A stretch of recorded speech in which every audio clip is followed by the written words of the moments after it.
Muito boa noite a todos, a todas, cafeomistas. Uma alegria muito grande, uma alegria renovada estarmos juntos nesse trabalho de amor e luz, que é a Caféuma, que nos traz tanta fraternidade, um aprendizado enorme. Hoje, com certeza, vai ser uma noite de muitos conhecimentos, mas, acima de tudo, de muita fraternidade, que é isso que impera no nosso movimento. Agradecer a participação de todos vocês que estão aqui conosco, assistindo ao vivo a este trabalho maravilhoso, esse encontro fraterno. A todos que vamos assistir posteriormente também, a nossa imensa gratidão. E agradecer a Deus, não é, pela vida, pela oportunidade, rogando as bênçãos do Senhor para todos em humanidade. Agradecer a espiritualidade amiga, a todos os cafeomistas que trabalharam para que este movimento crescesse, fosse gerado, e hoje, graças a Deus, continuamos, né, levando adiante essa jornada. A Caravana da Fraternidade Espírita Leopoldo Machado. Mas para começarmos, claro, vamos começar com arte, com alegria, com sensibilidade, e nada melhor do que chamarmos o poeta da paz, o poeta Merlânio Maia. Vamos juntos! Boa noite, meus irmãos, minhas irmãs queridas da Caféuma, povo meu, povo do meu coração, que eu amo muito. Então, hoje nós vamos ter com o Luiz Fernando uma festa aí muito grande, espiritual. Eu vou trazer uma música nova para vocês. E depois uma música antiga, das mais antigas, assim, idosa como eu, que tenho 60 anos, né? Releva-te, é leve cega subindo, leva a leveza sorrindo, de quem somente o amor traz. Desvela, vela e zela por tua alma, conduz leveza que acalma, que a liberdade é bem mais. Desvela, vela e zela por tua alma, conduz leveza que acalma, que a liberdade é bem mais. Releva e revelas esta grandeza, leva alegria e beleza da luz que a tua alma traz. Se leve e leva a vida cantando, brilha a luz iluminando, constrói hoje a tua paz. Se leve e leva a vida cantando, brilha a luz iluminando, constrói hoje a tua paz. Perdoa que o perdão te liberta, mantém as asas abertas para o voo libertador. Releva, perdoa, dispensa e segue, quem ama tudo consegue, que a vida é feita de amor.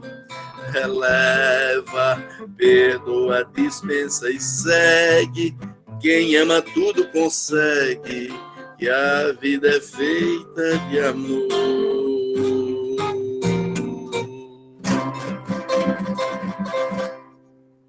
Essa é a nova, né? E a um pouquinho mais antiga, né? E a preparação para a prece, para a oração, eu vou cantar outra, que não é nem tão antiga, vocês não conhecem bem não, mas eu acho que a maioria já ouviu, mas eu vou cantar agora.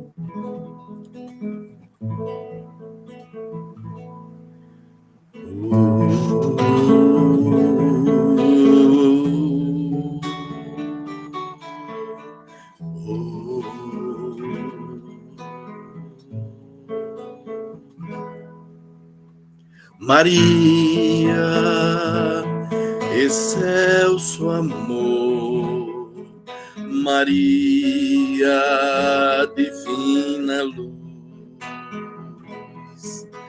Maria, paz e esplendor. Maria, Mãe de Jesus. Maria, só teu amor. Maria, nos tira a cruz. Maria, Sol Redentor. Maria, que a Deus conduz. Nas aflições tu vens e nos alivia. Na treva mais escura nos alumia. Nas horas mais difíceis teu nome é guia. Maria, Maria, Maria, Maria, a Santíssima Mãe é Maria,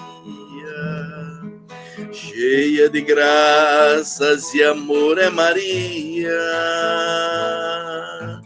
a escolhida por Deus é Maria, a mãe do Cristo Jesus é Maria, a mãe rainha dos anjos é Maria, a protetora dos pobres é Maria,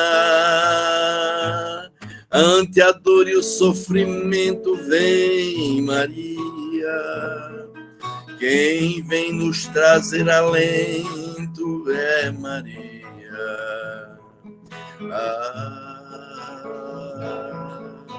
Ave Maria, Ave Maria, Ave Maria, Ave Maria.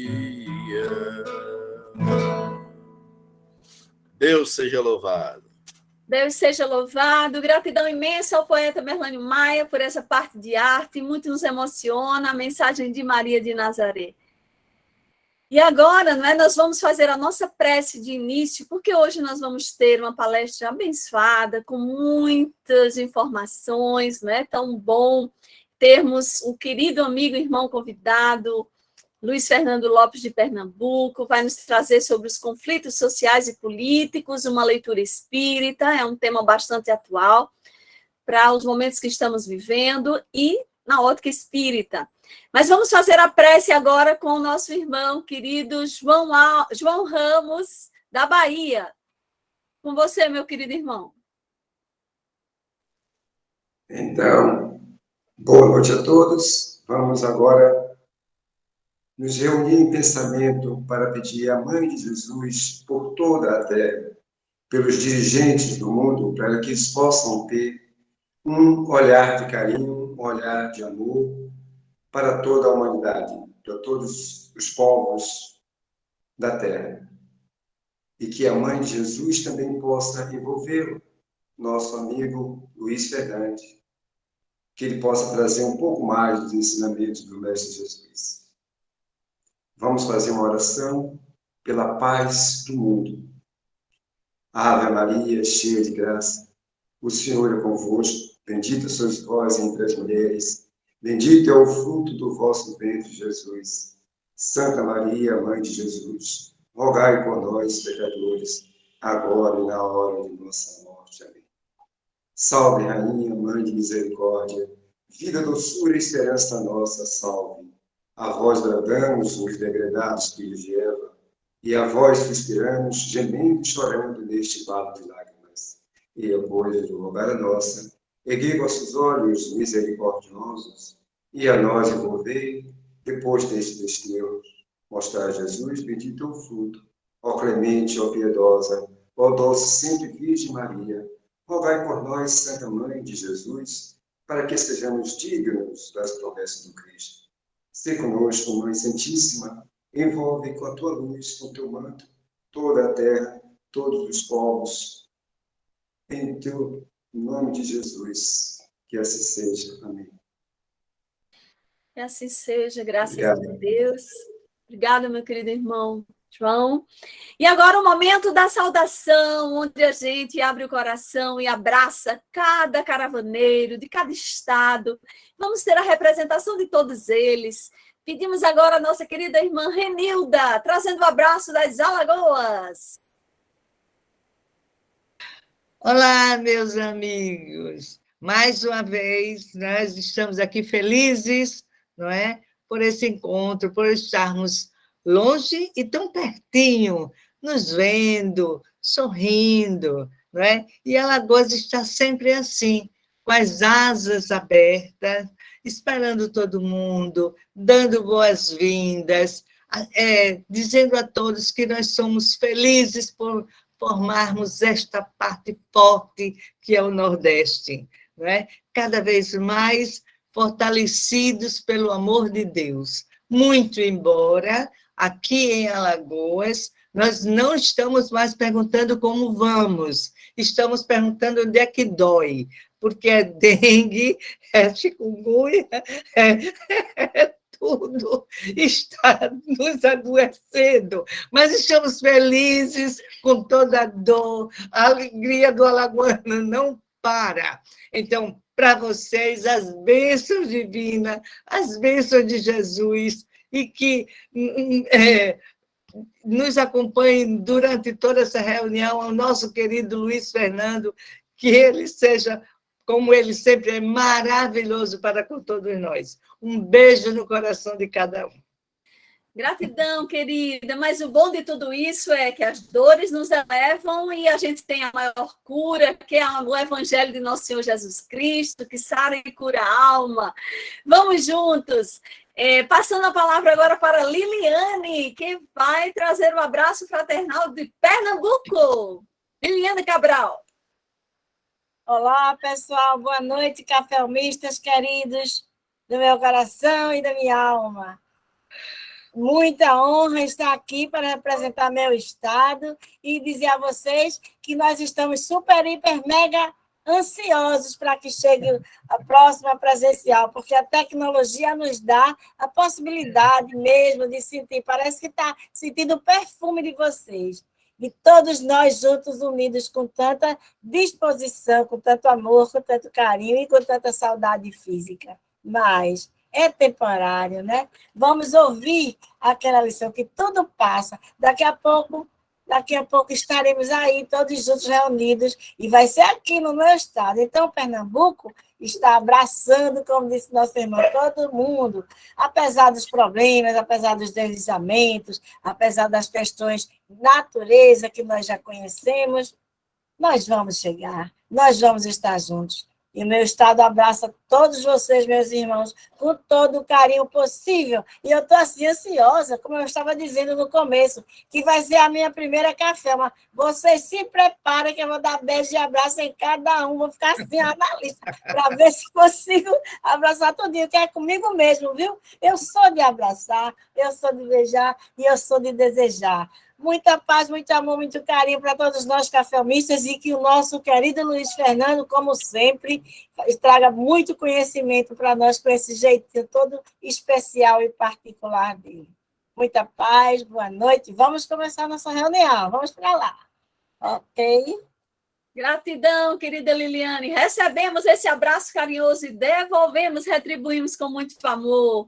Passando agora a palavra para Clóvis, trazendo da Paraíba o nosso abraço fraternal com alegria. Vamos lá, meu querido amigo e irmão.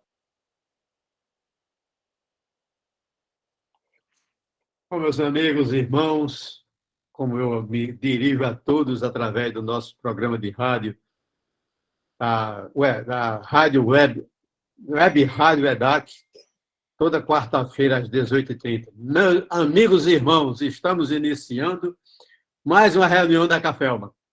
E nesse momento, claro, a gente se inclui através da tecnologia, porque não podemos estar presencialmente, mas, com certeza, a saudade que nós temos daqueles bons tempos em que nós estávamos uns abraçando os outros, essa saudade não se acaba. Então, meus irmãos, é mais um grande momento para todos nós. É uma satisfação enorme estar aqui com todos vocês, nos preparando, é claro, para o próximo encontro, que aí vai ser sensacional, vai ser aquele que a gente está desejando há muito tempo. Que Jesus possa nos fortalecer, nos alimentar nessas ideias cristãs e que a luz misericordiosa do Cristo nos encaminhe sempre. Assim seja a todos. Que assim seja, recebemos todos, não é, Clóvis? E emanando essas luzes abençoadas para todos. E a nossa viagem continua pelo Nordeste. Vamos agora para o Ceará. Um abraço fraternal para os cearenses e o que eles vão nos dizer através de Márcia. Com você, minha querida. Boa noite a todos, que a paz de Deus esteja com todos nós. Mais uma vez, é um prazer, né, fazer a saudação em nome da Sociedade de Caridade e Esperança e dizer que hoje, como sempre, é uma festa, parecendo criança no parquinho, né, brincando, que eu estava aqui só observando, mas um monte de criança. Então, assim, como somos crianças ainda em evolução, agradeço e nosso Senhor Jesus Cristo abençoe a cada um que está no seu estado, família, e que a gente siga em frente, mesmo com tanta pandemia, tanta virose, tantos vírus, que a gente não baixe a cabeça, a gente não perca a fé, não desista da caminhada, porque ser espírita tem que ser espírita, então a gente tem que caminhar firme e forte, sem desistir, mesmo como a nossa irmã falou, a Renilda, mesmo com dor, né? Arrasta uma perna, arrasta um pé, mas é assim mesmo, fazer o quê, né? Cada qual com a sua provação. Então, gente, é um prazer e uma boa noite a todos, e dando continuidade, dona Raquel. Gratidão imensa, minha querida, e o bom é sabermos que este movimento oxigena a nossa alma, a Cafelma, isso é Cafelma, nos dá essa alegria para que a gente possa manter todas as adversidades, vencendo cada uma delas, não é verdade? Então agora vamos para a saudação da Bahia, pedimos a nossa querida amiga, irmã Nilzete, para fazê-la. Cadê João? João, faça aí, por favor. Faça aí, João, por favor. João fez oração. Então, Obrigada, beijão. é uma alegria renovada estar com vocês, né, nessa reunião online. Então, mas cada vez mais juntos, apesar da distância de quilômetros, mas estamos juntos pelo coração, pela amizade, pela irmandade, pela família que se forma a Cafelma. A Bahia manda um cheiro, né, como diz aqui, né, um axé, e vamos em frente com a nossa programação. Muito obrigado para todos. Boa. Gratidão, João. Agradecemos a Bahia, né, e também agradecemos a participação de todos.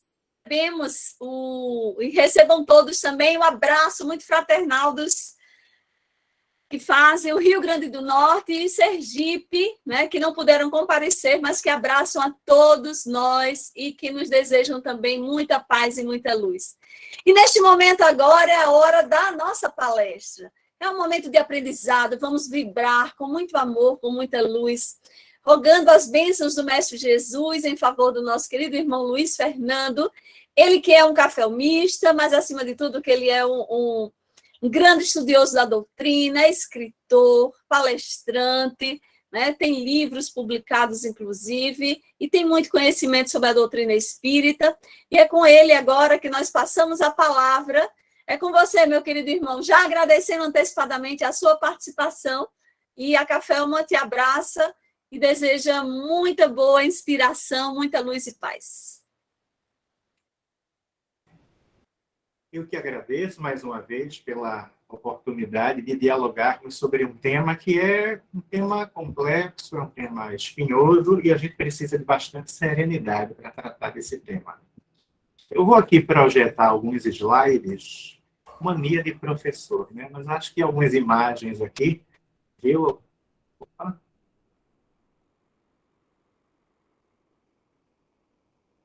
Alô? Estão me ouvindo? Sim, estamos ouvindo. É porque vocês congelaram para mim aí. Deixa eu ver aqui. E eu também. E aqui congelou.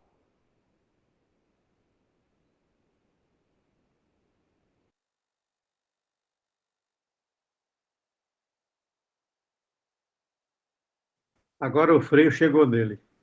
Virou uma pedra de Só um gelo. minuto, por gentileza, mantenham os microfones desligados. Vamos lá, Luiz Fernando, porque congelou um pouco. Eu estou travado aqui. Minha imagem.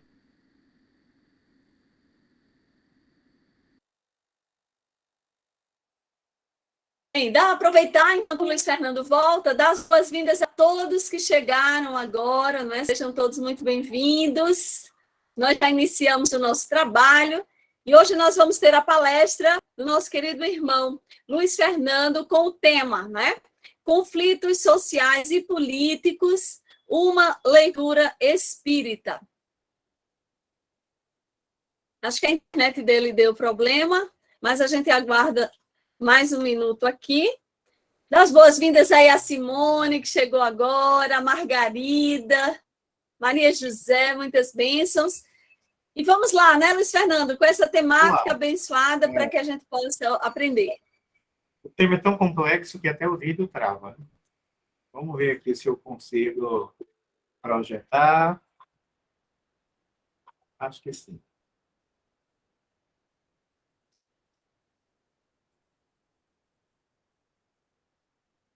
Então, tá dando para ver aí? Sim. Pronto. Veja se passa o slide. Está passando? Está passando? Não consigo ver vocês, não. Não adianta balançar a cabeça. Tem que falar no microfone. Sim, fica tranquilo. Está passando, né? Então tá bom. Então, ó, conflitos sociais e políticos, uma leitura filosófico-espírita. Estou mostrando aí algumas imagens. Eu tenho até que hora mesmo para falar? São 8h23. Confirma aí, Raquel. Você tem até 9h10. Pronto, tá cheio. Então, eu estou mostrando aí várias imagens de conflitos sociais e conflitos políticos, né? Quando a gente fala sobre conflito social, a gente está falando de diversas formas de interação social entre diferentes segmentos de grupos sociais. E quando eu falo de conflitos políticos, eu estou falando de conflitos de poder que podem acontecer em muitos cenários, inclusive naquele cenário que a gente conhece como cenário político, onde você tem a organização do Estado, executivo, legislativo, judiciário. Então, é todo tipo de conflito que envolve o funcionamento da sociedade como um todo. Os conflitos sociais e políticos, eles resultam de conflitos de interesses. Então, grupos sociais têm interesses diferentes, consequentemente, eles vão entrar em conflito. Portanto, esse construto, essa realidade, é uma realidade na qual os interesses diferentes traduzem modelos distintos de sociedade. Então, é por isso que as pessoas acabam se digladiando, porque cada um tem uma visão de como é que a sociedade pode funcionar. E mais adiante a gente vai falar um pouco mais sobre isso. Então, a pergunta é, qual é o modelo de sociedade que nós, faltou um acentinho aí, que nós queremos? Qual é o modelo de sociedade que nós queremos? Vou desdobrar isso um pouco mais lá adiante. Então, para entender a sociedade, os antigos, tanto na Grécia quanto em outros lugares do mundo, visto que na atualidade, no conhecimento acadêmico, cada vez mais chegamos à conclusão de que a filosofia não foi criada na Grécia. Foi criada na Grécia foi a filosofia grega.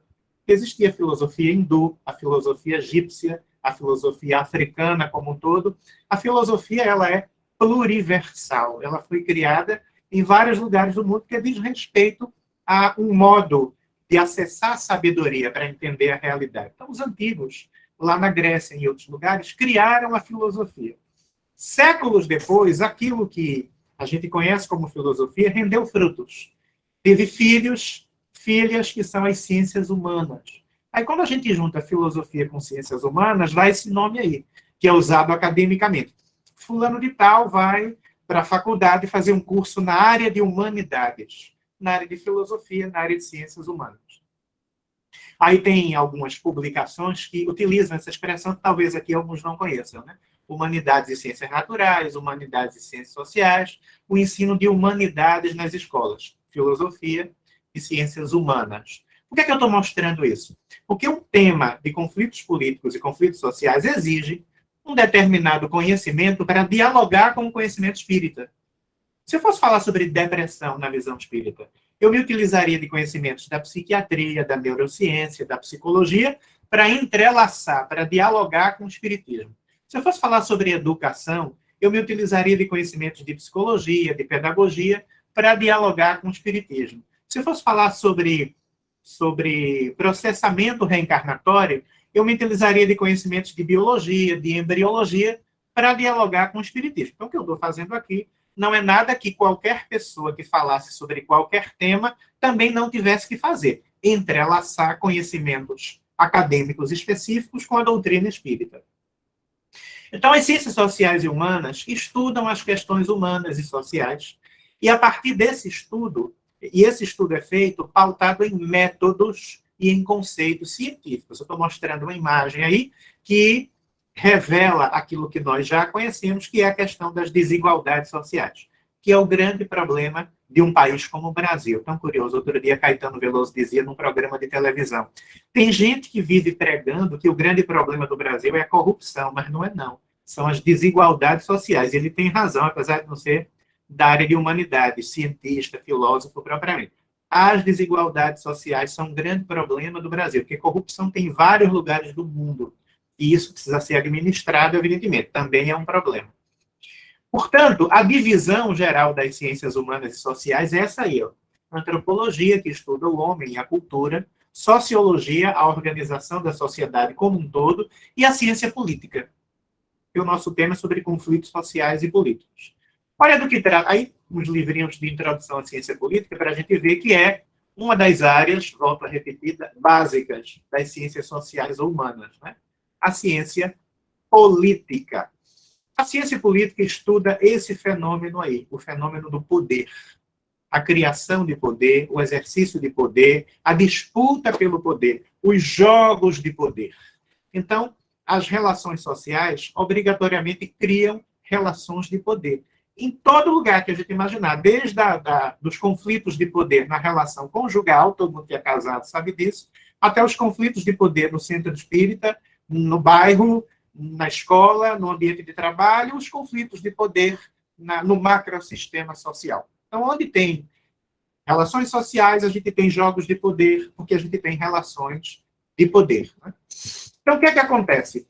Todo mundo que mira o poder quer conquistar o poder, ampliar o poder e conservar o poder. Os grupos sociais, de um modo geral. Eles querem ampliar, conquistar poder, ampliar poder e conservar o poder. Por isso se estabelece uma luta constante pelo poder.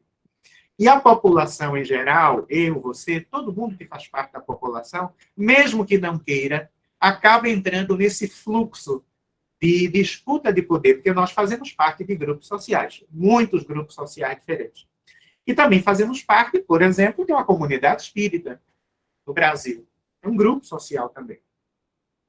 Daí, os vários atores sociais estão sempre pleiteando o exercício do poder. Poder é uma coisa ruim? Não necessariamente. Se alguém tem o poder de transformar vidas através da educação, através da espiritualidade, através da distribuição de renda, seja um político, seja um educador, seja um administrador, seja alguém que cria uma ONG, se torna voluntário, o poder de fazer o bem é um poder. O poder de realizar uma transformação social positiva é poder. Então, poder não necessariamente é alguma coisa que a gente tem que enxergar de maneira pejorativa. A informação é poder no campo dos jogos políticos. Então, numa democracia, deve-se buscar a dissolução do segredo. Mesmo assim, há sempre disputas de poder. Por isso, aquela ideia de transparência, que toda pessoa que quer exercer a sua cidadania precisa entender que a pesquisa sobre a transparência dos atos de poder das figuras públicas é algo que nos cabe enquanto cidadãos. Eu posso não querer me envolver com uma política partidária. Eu posso não estar engajado em processos político-eleitorais. Mas se eu estiver interessado em exercer a cidadania, e esse é um compromisso do espírita, mais adiante eu vou falar, como alguém que tenta ser cidadão, como alguém que tenta ser cidadã, eu preciso me engajar na ideia da democracia, na ideia de dialogar com as pessoas, com os iguais e com os diferentes, e na ideia de fiscalizar, de observar os atos das figuras políticas que exercem as suas atividades através da transparência que elas precisam ter. Então, existem muitas formas de poder. Pensando aí, sem entrar muito em aspectos muito teóricos, muito complicados, das ciências políticas e da filosofia política que antecede a ciência política, a gente tem a ideia da divisão do Estado em 3 aspectos, em 3 vertentes, né? O legislativo, o judiciário e o executivo. Então, o legislativo ele cria leis, o judiciário aplica as leis, o executivo administra as leis. Infelizmente, existem em muitas sociedades, como no Brasil, um outro tipo de poder que é um poder paralelo. Até um comentário que a gente poderia chamar de humor negro, né? Alguém dizendo, e eu executo, que são os crimes praticados através do poder paralelo. Então, aí a gente tem vários tipos de poder se expressando e a gente precisa compreendê-los para nos colocarmos na posição de cidadãos. Eu estou mostrando aí um evento que eu testemunhei de perto, porque eu estava em São Paulo em 2006, quando houve os ataques do PCC em São Paulo, mostrando a força do poder paralelo, que dá para a gente desconfiar no Brasil que se o poder paralelo realmente quiser fazer uma grande insurreição, o aparato de segurança do Brasil parece que não consegue dar conta, né? Então é algo realmente muito complicado. Esse exercício é um exercício do poder brutalizado, que é aquilo que nós, enquanto cidadãos, enquanto cidadãs, não devemos concordar, devemos sempre trabalhar para que isso seja dissolvido na construção de um mundo melhor.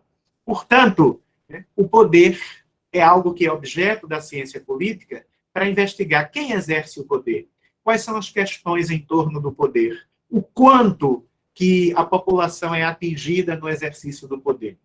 Então, a gente tem vários tipos de poder, o poder político, que é aquele poder exercido pelos indivíduos que estão atuando nas 3 vertentes do Estado, no judiciário, no executivo e no legislativo. Claro que a gente vai lembrar que o judiciário não é preenchido, seus cargos não são preenchidos através de eleição, não são cargos eletivos, através do voto, né? É no executivo e no judiciário e no legislativo que a gente tem cargos eletivos. O poder ideológico, que são as concepções, as ideias que circulam na sociedade e mudam comportamento, convencem as pessoas disso ou daquilo.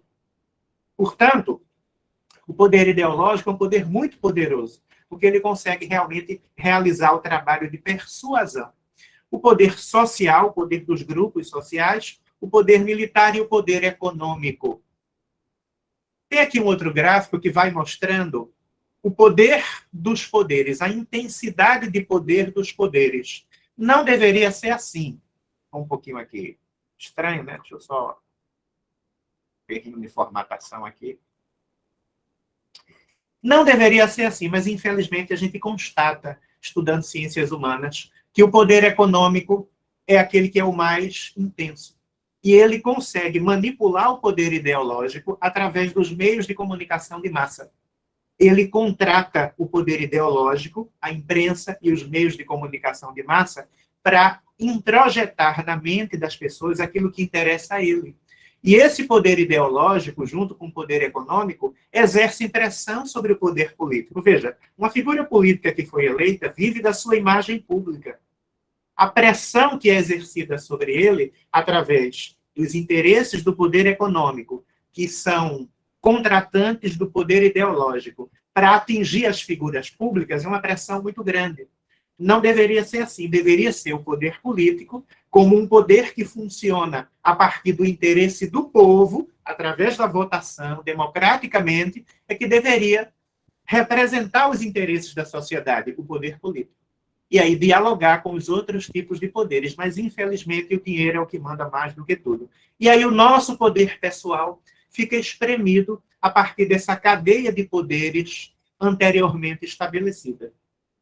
Então, todos se articulam e mantêm uma sociedade de desiguais, ricos e pobres, fortes e fracos, sábios e ignorantes, superiores e inferiores. É assim que funciona. Aí eu estou mostrando o poder econômico na feição financeira, o financismo, que tem um grande poder de barganha sobre os governos. Está lá o poder econômico dizendo, olha, eu quero isso aqui, é isso que me interessa. E o governo, frequentemente, os governos do mundo se tornam serviçais do poder econômico. Infelizmente, é assim que acontece. E o povo fica somente com as migalhas. Estou me lembrando do nome de um livro do Frei Leonardo Boff, né, que tem um subtítulo de Grito da Terra e Grito dos Pobres, que eu acho tão interessante. Todo aquele que está engajado na construção de um mundo melhor precisa colaborar para a redução das desigualdades sociais. Isso é uma postura cristã, uma postura fraterna. Vou desdobrar um pouco mais daqui a pouquinho. Portanto, precisamos ouvir o grito da terra, que está sendo sucateada, destruída, e a gente está com muita dificuldade de construir uma sociedade sustentável, e precisamos ouvir o grito dos pobres, o grito daqueles que são mais vulneráveis e que precisam da ajuda de quem tem mais. É o que diz o Livro dos Espíritos, mais adiante eu comento um pouco. Os que têm maior condição de cuidar de si mesmos precisam também cuidar dos outros. Vou passar aqui. O outro aspecto que a ciência política envolve é o estudo do Estado. Então, ciência política, filosofia política estudam o Estado e o poder. Então, o Estado tem várias divisões, tem lugares que o Estado-membro ele é subdividido em província, cantão, departamento, cidade, por aí vai. E tudo isso se junta para formar o Estado Nacional, que é o Estado com E maiúsculo. O Estado brasileiro, o Estado russo, o Estado norte-americano, é Estado com E maiúsculo, o Estado de Pernambuco, o Estado da Bahia, o Estado do Ceará, é Estado com E minúsculo. Então, essa organização do Estado precisa representar os interesses da sociedade, né? Então, o Estado-membro faz parte do Estado Nacional. Essa outra imagem mostra isso. Vou mostrar tudo de uma vez aqui, para vocês entenderem, né? Então, a gente tem que lembrar que o governo é transitório numa sociedade democrática, em que as pessoas são eleitas para cumprir um mandato, e aí depois existe uma alternância de poder. Sem alternância de poder não tem democracia. E eu já me arrisco a fazer o paralelo. Sem democracia não tem fraternidade. Claro que nós estamos num mundo de provas e expiações. Tudo é muito fragmentado, muito complexo, cheio de ambivalência. Mas a gente não consegue enxergar uma forma política que seja mais próxima do ideal fraterno que a gente imagina do que a forma democrática, do que o regime democrático, em que o povo é convocado a se pronunciar. Portanto, tudo que gira em torno da sociedade, tudo que compõe a sociedade, deve compor um Estado para que esse Estado sirva ao povo. O Estado não tem que servir a si mesmo, nem tem que servir a quem tem mais poder econômico, nem tem que servir a quem exerce o poder ideológico. O Estado tem que servir ao povo, a todos os segmentos da população. Isso é uma sociedade fraterna, é uma sociedade democrática, né? O governo passa e o Estado fica. Por isso é importante a gente saber o que é uma política de governo e o que é uma política de Estado. O que é de Estado precisa permanecer. Bom, não esqueça, então, Estado é diferente de governo. Todo poder deve emanar do povo, num regime democrático. E é o que diz a nossa Constituição aqui no Brasil. O povo precisa ser escutado, mas o povo precisa, obviamente, se manifestar pelos canais adequados. Não é que o povo vai burlar os canais. Não. A democracia e as leis estabelecem os canais para que o povo se manifeste. E ele vai se manifestar obedecendo a esses canais estabelecidos na Constituição de um país. Aí alguém poderia dizer assim, não preciso estudar humanidades para entender sobre a sociedade. Afinal, viver na sociedade já é suficiente para entender como ela funciona. Presta atenção. Viver na sociedade já é o suficiente para entender como ela funciona. Não é não. Muita gente aí deve usar medicamento há mais tempo do que eu. Mas eu duvido que alguém aí no grupo entenda mais sobre medicamento do que eu, que estudei farmácia durante 5 anos e estou formado há mais de 20. O fato de ter uma experiência, estar imerso numa experiência, não significa que a gente sabe tudo sobre ela.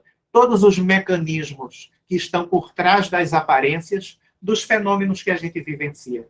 Então, assim como eu também adoeci e fiquei saudável durante muitos anos da minha vida, porque vivo, experimento a doença, experimento a saúde, não quer dizer que eu entendo mais a respeito de diagnóstico e tratamento do que um médico. Pelo fato de eu pegar o meu carro e dirigir, não significa que, porque eu sou motorista há 50 anos, que eu entendo mais de mecânica de automóvel do que um engenheiro mecânico recém-formado. Eu acho isso tão curioso. Todo mundo acha que entende muito bem como a sociedade funciona. E a gente não entende. Porque a gente precisa de instrumental da filosofia e das ciências humanas para entender como a sociedade funciona. E eu também acho muito triste que um espírita diga que não precisa estudar humanidades para entender aquilo que lhe interessa na vida. Porque ele lê o Livro dos Espíritos. E o Livro dos Espíritos tem na capa dizendo que é um trabalho de filosofia espiritualista. Então a gente precisa estudar filosofia e ciências humanas para entender o próprio Livro dos Espíritos e a proposta filosófica da doutrina espírita para a humanidade. Devemos falar sobre política no movimento espírita. Eu acho isso tão interessante. Eu vejo muito por aí as pessoas dizendo, não falemos de política no espiritismo. Só que depende de que política você está falando. A palavra política, ela é polissêmica. Ela tem muitos significados. Um deles é o estudo de como a sociedade funciona. Como a polis, palavra grega, polis, a sociedade-estado grega. Como é que a polis funciona? Como é que a cidade, a sociedade funciona? Polis, cidade-estado. Então, a política também é o estudo do funcionamento de como a sociedade se organiza, sobretudo em termos de Estado e em termos de poder.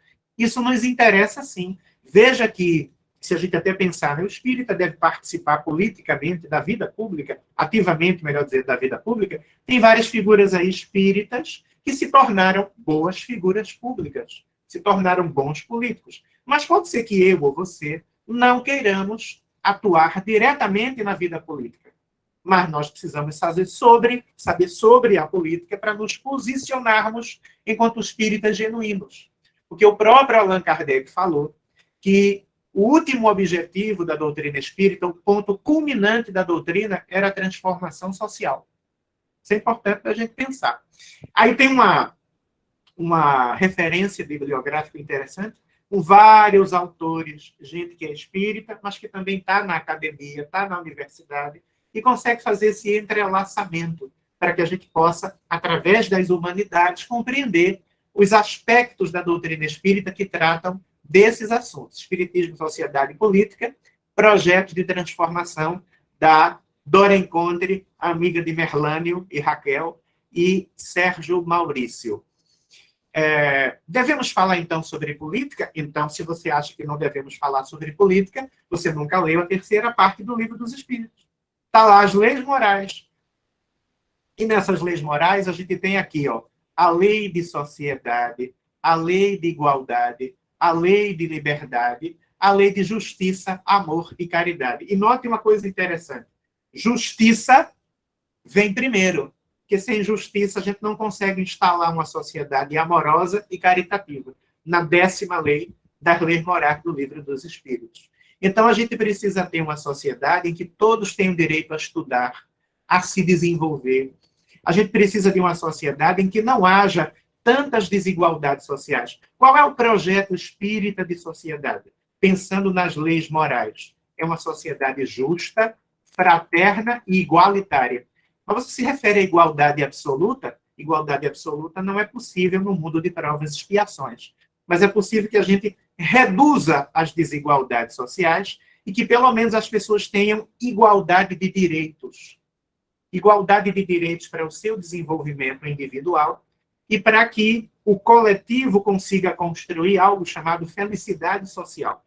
Então, não é uma igualdade absoluta de uma hora para outra. Qualquer tentativa artificial de provocar uma igualdade absoluta em todos os aspectos da vida individual e coletiva, certamente vai naufragar. Mas o projeto espírita de sociedade é uma sociedade justa, fraterna e igualitária. Uma sociedade em que todos têm direito à educação, uma sociedade em que as pessoas não passem fome, enquanto outros estão na abastança. O Brasil voltou agora para o mapa da fome. Livro dos Espíritos, terceira parte, Leis Morais. Uma sociedade verdadeiramente cristã é uma sociedade na qual ninguém deveria passar fome. É o que diz o Livro dos Espíritos. A pobreza é natural que haja. A pobreza é fruto das nossas necessidades evolutivas. A miséria, não. A miséria é fruto da mão do homem. Estou me lembrando de um trabalho de Ney Lobo, chamado O Plano Social de Deus e as Classes Sociais segundo a Doutrina Espírita. Esse livro está esgotado, se acha em seco. E ele fala sobre o Instituto Cósmico da Lei de Alternância de Posições Sociais. Então, ora a gente pode estar na riqueza, ora pode estar na pobreza, mas não na miséria. A miséria, certamente, é uma perversidade que a gente não pode aceitar enquanto espíritas. E existe todo um esquema montado em sociedades como a brasileira para que haja uma força destruidora denominada projeto de produção social de miséria. Porque essa produção social de miséria, ela vai resultar no acúmulo de muita riqueza do outro lado. E a sociedade acaba se polarizando entre muito pobres e muito ricos, que é algo que nós, enquanto espíritas, não devemos aceitar. As pessoas precisam de condições mínimas para terem dignidade, não apenas para sobreviver, mas para viver também. A fome no mundo é algo que realmente vai contra a ideia da lei de igualdade e fere o projeto espírita de sociedade que a gente pode encontrar na literatura pertinente, né? A violência também, esse é o símbolo da ONU que indica a não violência, que são situações que cada vez mais se espraiam, e é bom que a gente deixe isso muito demarcado. Na doutrina espírita, a gente comete o equívoco interpretativo de achar que a violência é apenas uma questão individual.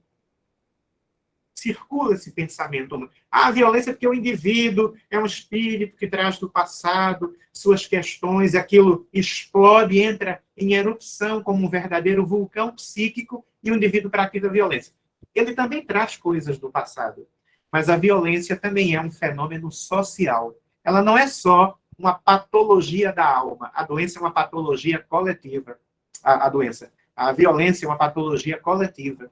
Então, a produção social de miséria é um elemento que entra na equação para a gente entender por que é que a violência é crescente na sociedade humana. Na hora em que a gente eliminar esse projeto de produção social de miséria, que interessa ao poder econômico, com exceções dessa ou daquela corporação, desse ou daquele indivíduo que funciona como empreendedor, com exceções há. Mas, de um modo geral, no mundo de provas e expiações, para me utilizar da escala espírita do Livro dos Espíritos, um mundo em que o mal prevalece, mundo de provas e expiações, quem tem muito poder não tem compaixão e quer acumular cada vez mais poder e se engaja nesse projeto de produção social de miséria. Portanto, ao poder econômico interessa acúmulo de bens materiais. E para esse acúmulo infinito acontecer com bens materiais que são finitos, presta atenção nessa formulação. Os bens materiais na sociedade planetária são finitos. Como é que um grupo que tem poder econômico pode realizar um acúmulo infinito? Através da produção social de miséria. Extrair de outras pessoas, produzindo vulnerabilidade social para que eles tenham um acúmulo infinito de riqueza. Então, com exceções, quero demarcar, há pessoas que são empreendedores e que não estão dentro desse fluxo de produção social de miséria, da maneira como nós estamos colocando. Então, a miséria precisa ser eliminada. O Deus Dinheiro, ele tem falado cada vez mais alto para a produção de conflitos sociais e políticos. E a humanidade precisa equalizar a sua relação com o dinheiro, para a gente entender que tudo é passageiro. Né? Deixa eu ver aqui se tinha outro aspecto. Tem outro aspecto aqui que eu quero colocar. O espírita deve se preocupar com a consciência política, certamente, mas é bom que a gente não tenha a ingenuidade de achar que o voto responde a tudo. Ter consciência política e ser um cidadão enquanto espírita não é só votar. Eu falo sobre o mito da onipotência do voto. Porque a gente vota, mas não fiscaliza. Não participa daquilo que em ciência política a gente chama de grupos de pressão. verificar o que é que a figura que eu elegi está fazendo. Hoje em dia é tão fácil, através da internet e de grupos de WhatsApp, fazer pressão para que uma determinada votação no sistema legislativo, que a gente entende que precisa aprovar uma determinada lei que é justa, que vai ao encontro de um projeto espírita de sociedade, de uma sociedade justa, fraterna, igualitária. Aquela lei precisa ser aprovada. A gente manda mensagens, participa de listas para construir grupos de pressão. Isso é legítimo, isso é saudável, porque o voto não resolve tudo. Portanto, já falamos sobre isso, né? A motivação popular para transformar um país é muito significativa. Agora é preciso que nós tenhamos discernimento para que nós não sejamos massa de manobra dos poderosos. Como é que a gente tem discernimento? Desenvolve discernimento através do estudo das humanidades, através da reflexão crítica, com o instrumental que as humanidades nos proporcionam e que a gente vai conectar com a nossa vivência pessoal, dialogando com as pessoas. Eu costumo dizer assim, eu disse para um amigo meu que ele estava discutindo comigo um tema social à luz da doutrina, e eu via que ele não estava esclarecido sobre aquele assunto. Mas ele ficou muito envergonhado de não saber, porque ele era muito inteligente.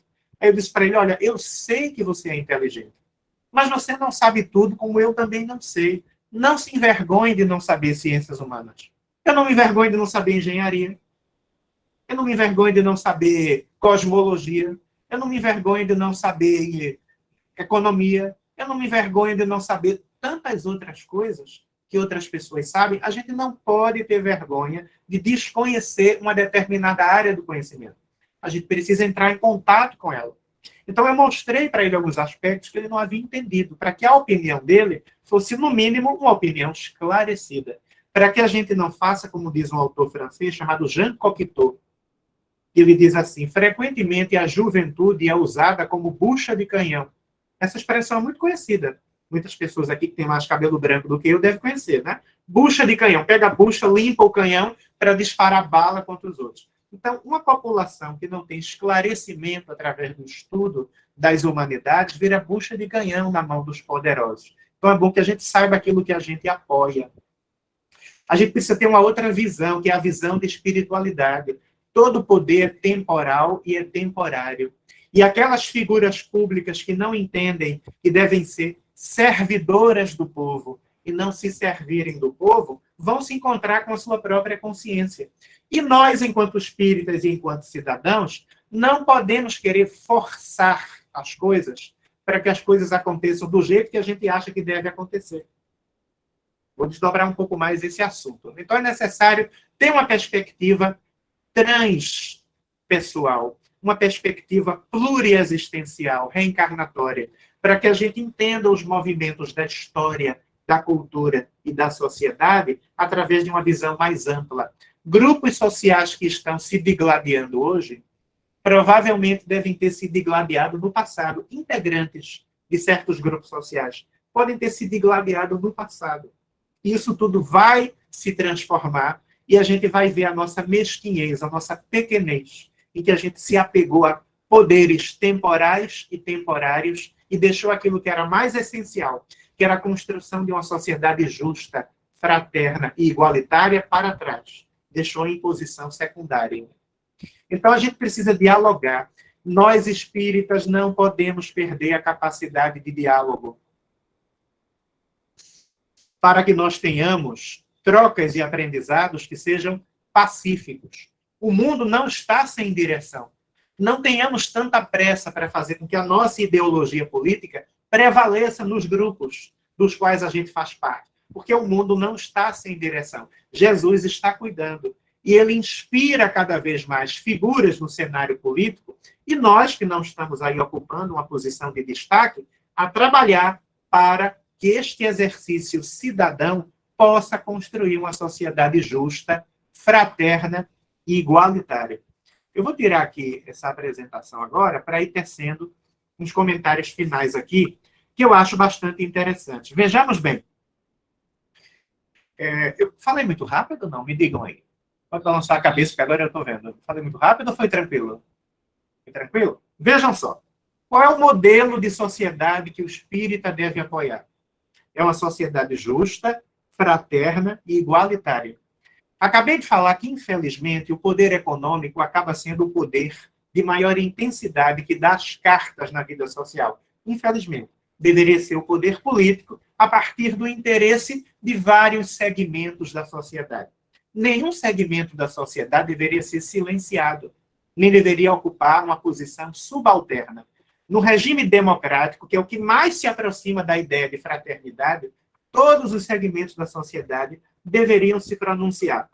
A partir de uma sociedade justa, da visão de uma sociedade justa, fraterna e igualitária, nós podemos, enquanto espíritas, numa visão de filosofia social espírita, que é o nome de um outro livro de Ney Lobo que está esgotado, foi publicado pela FEB, que é um livro interessante, com algumas falhas, pelas limitações dele, mas é um livro interessante. Numa visão de filosofia social espírita, nós podemos, inclusive, pensar sobre a organização da sociedade, formas políticas e formas econômicas. Vou dar um exemplo para a gente pensar, porque isso é cidadania para nós, enquanto espíritas.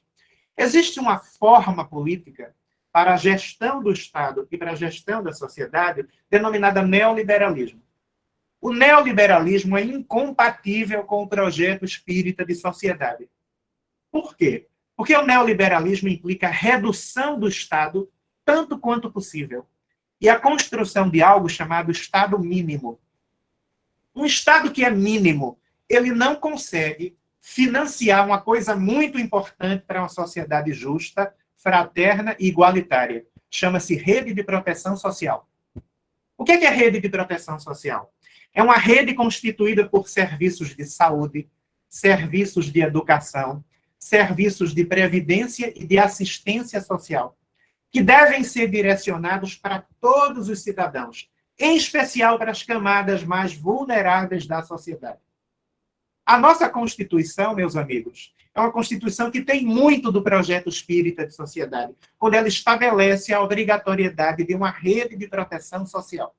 Se o Estado se torna mínimo, através da ideologia neoliberal, ele não tem condições de patrocinar saúde pública, educação pública, previdência social, assistência social. E as camadas mais vulneráveis da população vão para a miséria total e absoluta. E para um sofrimento provocado por um abismo ainda maior entre muito ricos e muito pobres, que o espírita, enquanto cidadão e enquanto alguém que compreende a concepção de uma sociedade justa, fraterna e igualitária, jamais poderá concordar com a eliminação da rede de proteção social. A gente pode, então, dar um exemplo de um Estado mínimo, que é a proposta do neoliberalismo, e que não é compatível com o projeto espírita de sociedade. Os temas são os mais variados. Não dá para a gente falar que a gente ficaria o dia inteiro aqui, mas é só para dar um exemplo de como a gente pode usar o raciocínio espírita para, através do entrelaçamento com as humanidades, exercer a nossa cidadania, enquanto cidadãos no mundo. O Estado não deve ser mínimo nem máximo. Alguém poderia dizer, então você é a favor de um Estado total, de um Estado fascista, ou de um Estado comunista, que é um Estado total, que abarca tudo, que absorve tudo. Não sou a favor nem de um Estado total e nem de um Estado mínimo, nem máximo nem mínimo. A minha proposta é o entrelaçamento daquilo que as humanidades me proporcionam com o que diz o Espiritismo. Qual deve ser o tamanho do Estado? O Estado deve ser do tamanho da necessidade das pessoas. Eu vi um teólogo protestante dizer uma coisa tão interessante numa aula de encerramento de um curso de teologia. Ele disse assim, olha, eu vou dizer uma coisa para vocês, meus alunos, que estudaram comigo durante 4 anos. Vocês vão entender. Se os familiares de vocês não entenderem, depois vocês expliquem. Ao se formarem como teólogos, não sejam servos de Deus. Sejam servos de pessoas. Porque em nome de ser um servo de Deus, esse conceito que parece tão abstrato, muitas violências foram praticadas ao longo da história da humanidade, inclusive a Inquisição. Porque muitos que lá estavam na Igreja Católica se acreditavam servos de Deus. E para serem servos de Deus, massacraram seus iguais. Jesus Cristo, se você não ama o seu irmão a quem você vê, como poderá amar a Deus a quem você não vê? Então, primeiro é amar o próximo, porque amar o próximo é, por extensão, amar a Deus. Então, não sejamos servos de Deus, sejamos servos de pessoas, disse o pastor protestante. Entendam, que é um jogo de palavras. A gente se perde na abstração de amar a Deus. E a gente esquece que a reforma íntima não resolve todo o problema do projeto espírita de evolução. O projeto espírita de evolução é um projeto que prevê uma renovação coletiva. Eu conheço muita gente que é muito bem intencionada e entende que está fazendo a sua reforma íntima. Mas na hora que se pronuncia coletivamente, tem uma pronúncia e uma ação muito pouco cristãs. Mas não é por maldade, eu vejo que é falta de esclarecimento. A pessoa não conseguiu fazer a transposição entre o que é íntimo com o que é coletivo, entre o que é a transformação do seu coração, para que isso se materialize na transformação das relações sociais. Então é preciso que a gente entenda, Allan Kardec, a última fase do papel da contribuição do espiritismo para o mundo é a transformação social. Aí a gente entra na questão dos conflitos. Já falei sobre vários aspectos sobre os conflitos, mas eu quero deixar uma coisa bem clara, que é muito importante. Nós vamos viver, não dá para a gente ter perguntas e respostas, não é? Raquel, que infelizmente o tempo não permite. Eu tenho aí 7 minutos para concluir. A ideia seria que a gente pudesse, em outro momento, conversar, em outro encontro. Esse momento é um momento seminal, é um momento para jogar sementes, para a gente pensar sobre essas questões de uma maneira bastante ancorada no Livro dos Espíritos e na doutrina espírita. Eu quero crer que vocês estão percebendo. Então, vejamos. Nós vivemos em 2018 e vamos viver novamente um conflito político muito grave no Brasil. A gente precisa entender, dentro de uma visão de educação política, que nós espíritas precisamos respeitar regras de relacionamento. Nós não podemos ter a ingenuidade de achar que vamos convencer os nossos irmãos de humanidade com 5 minutos de conversa. E aí entro para falar de uma coisa bem concreta. Por que é que eu não devo fazer postagens políticas? Me permita, Raquel. Por que é que eu não devo fazer postagens políticas no grupo de WhatsApp da caravana da Fraternidade Espírita Leopoldo Machado? Primeiro, porque será inútil. Nós temos aqui pessoas que têm muitas décadas de vida. Todos nós temos a nossa formação identitária, nossas experiências de vida, os valores que nossos pais, familiares nos transmitiram. Será que eu vou ter a ingenuidade de achar que eu vou fazer com que uma pessoa renuncie a 50 anos de construção de valores, a 60, a 70 anos de biografia, por causa de 5 minutos de um vídeo que eu postar no grupo da Cafelma? Seria uma grande ingenuidade da minha parte. Eu não vou conseguir essa mudança. E além de não conseguir essa mudança, eu vou provocar dissensão no grupo.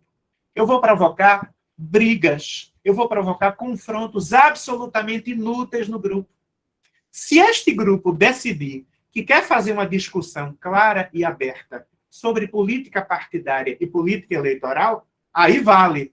Mas o grupo já decidiu que não quer. Então a gente abre um outro grupo e convida quem quiser dialogar abertamente sobre questões político-eleitorais e político-partidárias em outro grupo. A gente é cristão, é espírita, mas não consegue seguir as regras de relacionamento num grupo de WhatsApp. Que espiritismo é esse que a gente tem? Então, veja, eu tenho uma amiga que é adepta das armas. Estou me lembrando de um texto de Divaldo Franco, na época do referendo sobre ter o direito a portar armas ou não ter, que é uma grande desgraça na humanidade.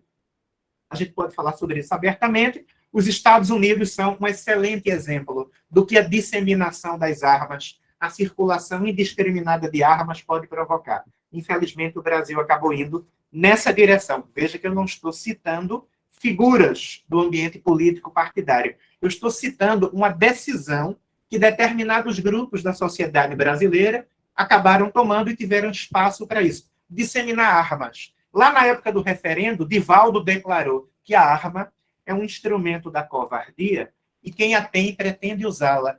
Que a segurança do espírita é o seu valor moral, é a sua conexão com a divindade, é a sua conduta fraterna no mundo. Essa é a segurança do espírita. Coloquem na internet, assim, no Google, o que vocês acham. Coloque assim, a arma é um instrumento da covardia. Divaldo, vocês acham o texto inteiro.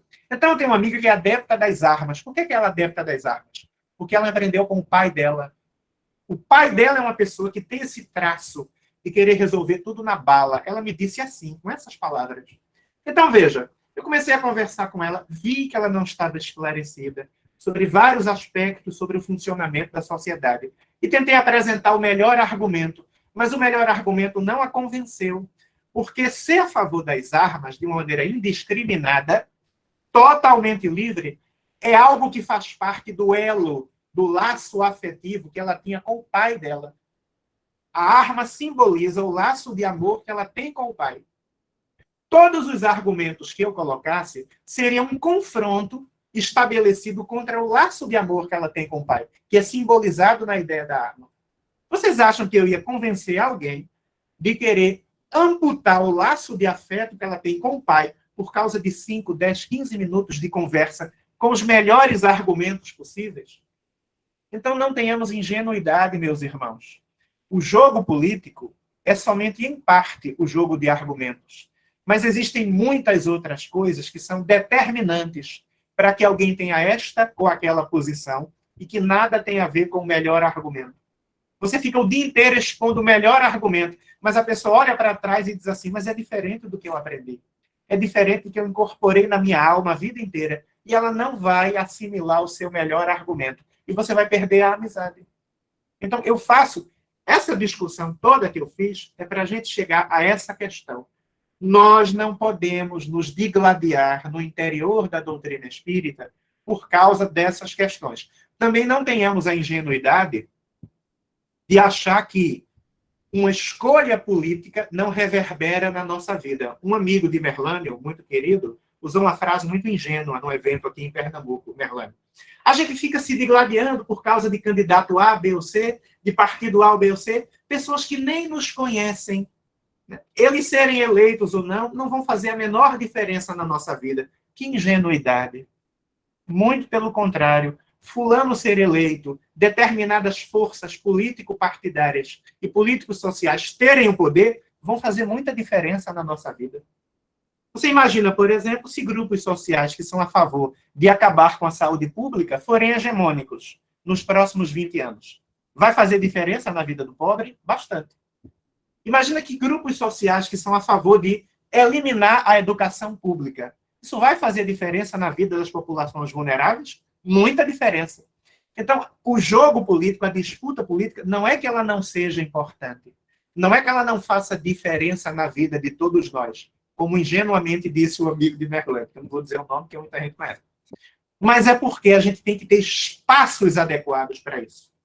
E se decidimos que um determinado espaço na comunidade espírita não está reservado para esse debate, falando abertamente sobre determinadas figuras ou determinadas forças político-sociais ou político-partidárias, naquele espaço, a gente precisa respeitar as regras. Senão, o nosso espiritismo está sendo jogado na lata do lixo. E por que a gente faz isso? Porque a gente é orgulhoso. Fulano postou no grupo sobre política partidária e sobre processo eleitoral, eu tenho direito de postar também. Aí a pessoa foi orgulhosa e prepotente e não respeitou uma regra de relacionamento. Eu vou fazer a mesma coisa? A pessoa dá um mau exemplo, eu dou um mau exemplo atrás. São dois maus exemplos juntos, respeitando uma regra de relacionamento. Portanto, meus irmãos, quem é espírita entende a necessidade da construção de uma sociedade justa, fraterna e igualitária, precisa saber como se posicionar da maneira correta, nos canais corretos e entender aquilo que vale a pena. Sabe, Merlânio, você conhece Orson Carrara, Merlânio? Deve conhecer, nosso amigo então. Eu descobri, juntamente com Orson há muitos anos, que nós temos posições políticas completamente diferentes, diametralmente opostas. Sabe o que foi que eu e Orson fizemos? Nunca mais falamos no assunto. Nem fizemos nenhum tipo de acordo a esse respeito. É que eu achava que a amizade dele era muito valiosa para mim. E ele achou que a minha amizade para ele era muito valiosa. Então nós não falamos mais sobre o assunto, continuamos amigos. Então vamos refletir sobre todos esses temas que a gente não consegue desdobrar nesse momento, né, Raquel? Que eu vou encerrando. Infelizmente não há espaço para perguntas, para questões. para falas que a gente pode deixar para um outro bate-papo. Mas eu espero ter feito um entrelaçamento adequado entre as humanidades e a doutrina espírita, equilibrando a balança, para não falar somente de espiritismo, sem beber nas fontes científicas e filosóficas, e nem falar somente sobre essas fontes acadêmicas, sem deixar claro que na doutrina espírita, nas leis morais, sobretudo na lei de sociedade e na lei de justiça, amor e caridade, a gente encontra material para desdobrar e reconhecer uma filosofia social espírita e uma filosofia política espírita, porque esse tema não é proibido, ele tem que ser bem abordado no movimento espírita. Eu agradeço a todas e todos e até breve. Gratidão imensa, querido amigo, irmão Luiz Fernando, trazendo-nos uma palestra tão elucidativa, né, com excelentes posicionamentos. E este assunto realmente ele precisa ser estudado, debatido, e o bom é sabermos que a doutrina espírita tem todo, né, o conjunto de informações para nos explicar e esclarecer, como você também iniciou. E Célio deu uma sugestão para a gente fazer perguntas e respostas em um outro encontro, e eu, inclusive, respondi que isso já foi um pensamento nosso, não é? E você sugeriu também, a gente também, para a gente ter uma oportunidade de perguntas e respostas no novo encontro, e nós iremos informar lá no grupo de WhatsApp. Ok, gente? Obrigada mesmo, um abraço muito fraternal. Com certeza nós estamos... E essa palestra vai, né, nos orientar ainda mais para que a gente possa trazer este assunto no nosso cotidiano em forma de estudo, de ampliar conhecimentos, de aprendizado fundamental para as nossas vidas. Valeu, meu querido. Deus te abençoe cada vez mais, viu? Foi uma verdadeira aula mesmo, e veja os comentários aqui no chat, que todos estão trazendo aqui e te parabenizando. Vamos adiante agora, então, passando a palavra para a mística. Estamos chegando aos momentos finais do nosso encontro. E com você, Merlane Maia, a palavra. Deus te abençoe cada vez mais. Vamos juntos. Obrigado, meus amores. Olha, eu queria parabenizar, né, nosso amigo Luiz Fernando, que deu um show assim, trazendo a parte doutrinária, porque aí é onde está o grande diferencial. Não é só ficar naquele blá, blá, blá, não. É trazer a parte doutrinária, está aqui o que foi dito pelos espíritos, o que nós podemos fazer, porque aí não tem mais, não fica dúvida. A doutrina espírita está escrita, ela está positivada ali na codificação e no trabalho de outros espíritos que vieram, né?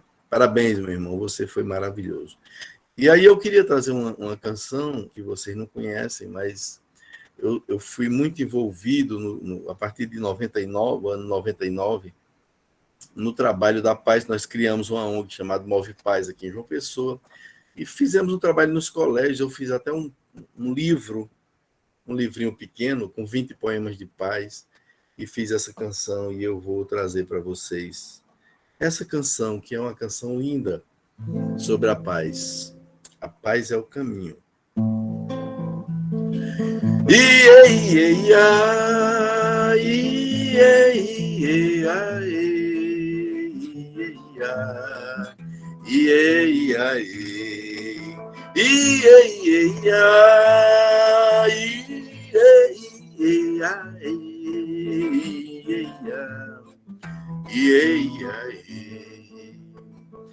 Não há um caminho para a paz é o caminho, paz é o canto universal da união. Não tem espinho a flor da paz, perfuma o ninho, não vai sozinho quem faz paz no seu torrão. E mesmo preso, encarcerado, canta liberto, que a paz é candeia e luz, libertação. E entoa um canto de amor, e a paz semeia, e assim clareia, e a paz lhe chega em profusão. Ei, ei, ai,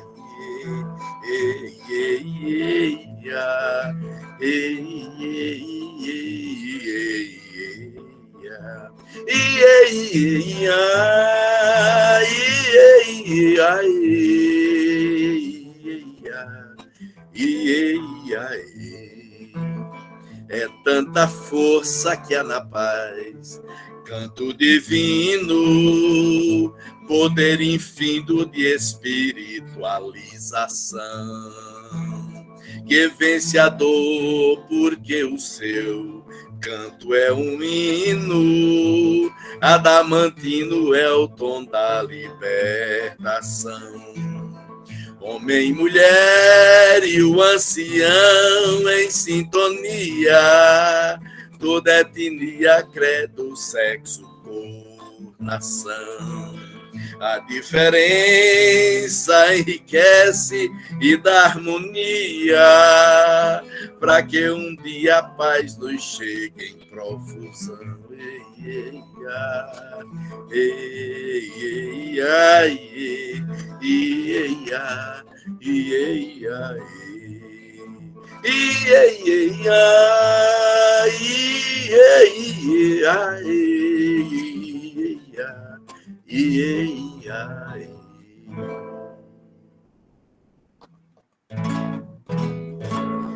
Deus abençoe, Deus abençoe quem hoje escuta meu canto. Deus abençoe, Deus abençoe, Deus abençoe quem vive enxugando o pranto. Deus abençoe ao que semeia alegria, ao que se ocupa do bem, quem leva paz e harmonia, quem ama ao próximo também, quem semeia o evangelho, quem na humildade vem, quem vive a caridade aqui além. Deus abençoe, Deus abençoe quem hoje escuta meu canto. Deus abençoe, Deus abençoe.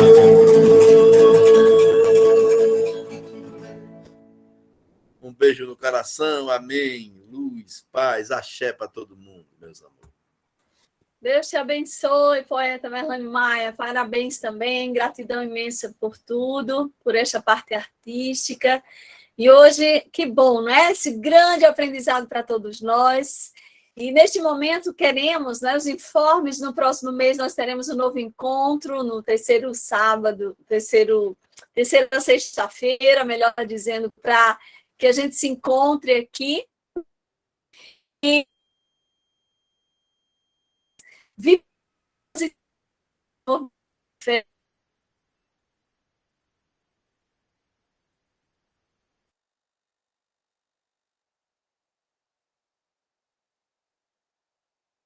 Deu uma cortada aqui, ó. Deu uma travada. Serão os últimos E sumiu da tela. São os últimos dias de travada em João Pessoa, que o 5G vem aí, Merlane. Exatamente. Vem para cá também, para João Pessoa. E nós, aqui no interior? Alô. Kel saiu. Mas ela volta. Ô, Merlânio. Eu quero parabenizar você, meu irmão. Muito lindo o seu trabalho. Merlânio. Com serenidade, com paz. Maravilhoso. Oi, Merlânio. Diga, meus amores. Essa música aí, viu? É da Bahia, minha filha.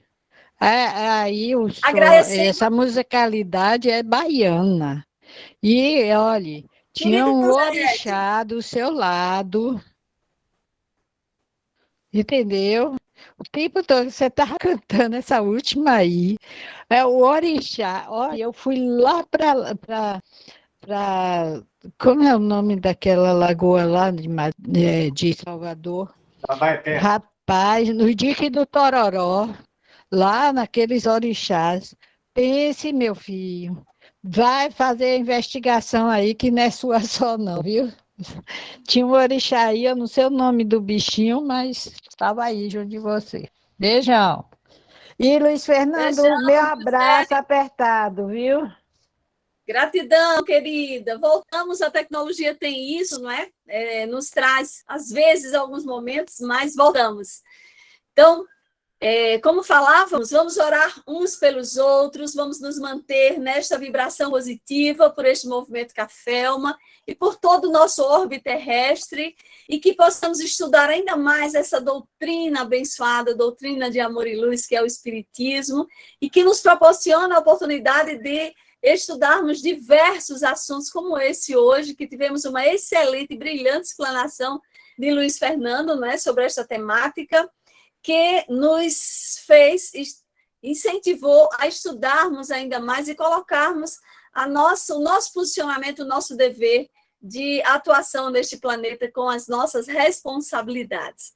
Então, agora, no próximo mês estaremos juntos, na terceira sexta-feira do mês, vamos nos encontrar mais uma vez, e que todos possam, né, no grupo de WhatsApp também, estarmos nos unindo ainda mais, falando das mensagens do Cristo, da própria doutrina, para que a gente se una e que tenhamos muita paz e muita harmonia no nosso viver.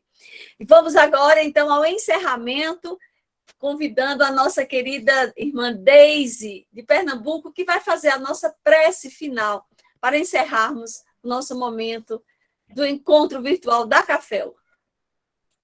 Queridos irmãos, vamos elevar o nosso pensamento ao Altíssimo, dizendo assim: obrigado, Senhor, por mais esse momento de paz e de reflexão. Gratidão, Senhor, pelo Teu Evangelho, roteiro de luz para nossas vidas. Gratidão pela consoladora codificação que nos alimenta a alma, nos ideais nobres que moram em nosso mundo íntimo e que nos auxilia a sermos a cada dia melhores e que possamos retribuir tudo o que temos recebido, contribuindo com o nosso trabalho na Tua seara de amor e luz, que possamos estar sempre contigo, a certeza de que estás sempre conosco, e que assim seja. Obrigado, Senhor, por mais esse encontro maravilhoso com todos os amigos. Luz, paz, amor, verdade e justiça que se faz para todos, hoje, amanhã e sempre, e que assim seja. Que assim seja. Gratidão, Deise, pela oração.